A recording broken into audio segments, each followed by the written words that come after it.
The fluorescent lights of St. Mary's Hospital buzzed faintly as the morning sun filtered through the high windows, painting soft golden stripes on the polished linoleum floor.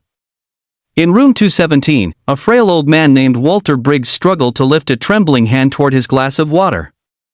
94 years old, with paper-thin skin and eyes clouded by time, Walter had once been a soldier who stormed beaches, carried wounded comrades, and watched history unfold through smoke and fire. Now, his medals lay in a small wooden box by the window, collecting dust, forgotten by the world he once fought to protect. The nurse, Clara Hensley, rolled her eyes as she changed his bag. "Come on, old man, lift your arm."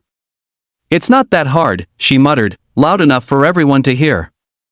Her tone wasn't cruel by accident, it carried a hint of mockery, the kind that made Walter's heart sink just a little lower each day. Walter gave a faint smile, trying to hide his hurt. "I'm trying, miss," he whispered, voice weak but polite. Clara scoffed. "You veterans always think you're heroes. That was a long time ago. You're just another patient now." The room went still for a moment.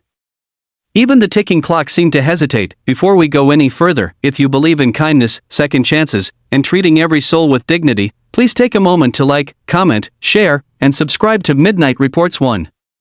Your support helps us bring true, heartfelt stories to life." Outside room 217, the low rumble of engines filled the air, deep, thunderous, and unmistakable.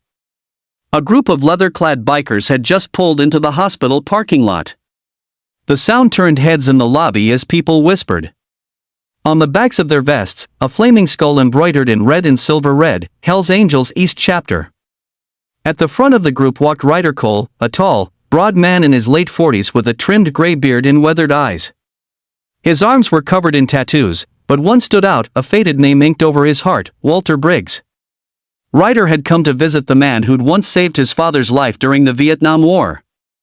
His father had told him stories of Sergeant Briggs, the man who carried him out of an ambush with 2 bullets in his leg.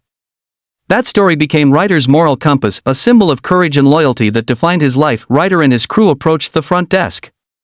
The receptionist's eyes widened when she saw them, black leather, heavy boots, rings glinting in the daylight. "We're here to see Walter Briggs," Ryder said softly. His voice was deep but calm. "He's in room 217, the nurse at the desk stammered, pointing toward the hallway. When the bikers entered, the room seemed too small for their presence. Walter looked up from his bed, confusion flickering in his tired eyes before recognition dawned. "You must be Tom's boy," he whispered, his lips trembling. Ryder nodded, fighting the lump in his throat. "Yes, sir.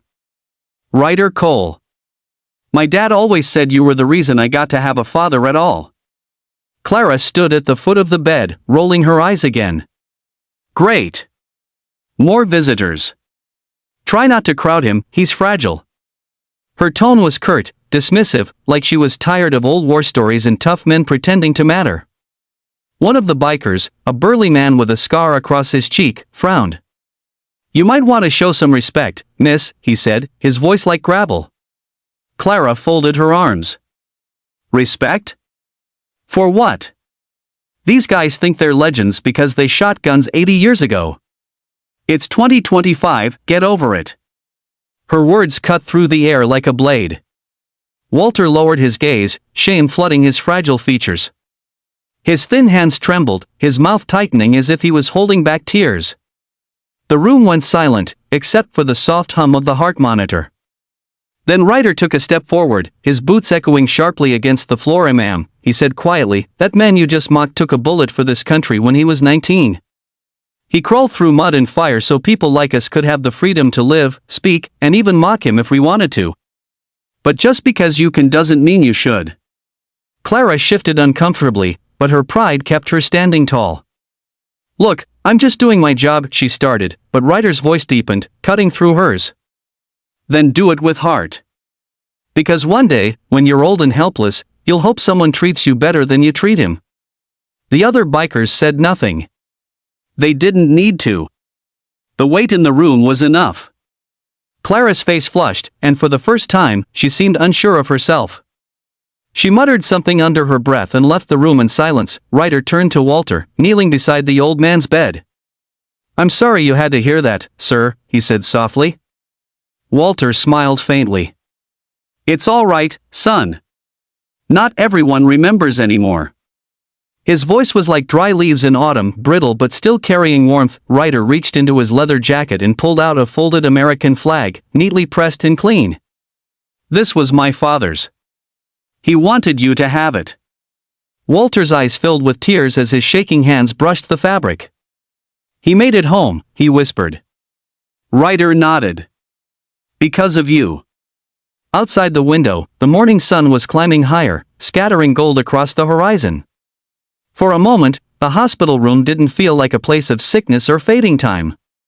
It felt sacred, like a memory made flesh. As hours passed, the bikers stayed.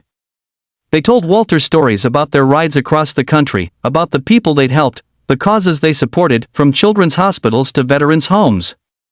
Walter listened, laughing softly now and then, his frail body alive again with purpose. Later that day, Clara returned. Her eyes were red, perhaps from crying, though she wouldn't admit it. She carried a tray with soup and medicine, her movements slower, more careful this time. Mr. Briggs, she said quietly, I'm sorry for earlier. Walter looked up and smiled, his voice soft but steady. That's all right, dear. Everyone makes mistakes. What matters is you came back. The bikers exchanged glances, the air heavy with something unspoken, forgiveness, maybe. Clara set the tray down and gently helped Walter sit up. Let me get that for you, she said, adjusting his pillow. Ryder smiled faintly from the corner. That's better, he murmured.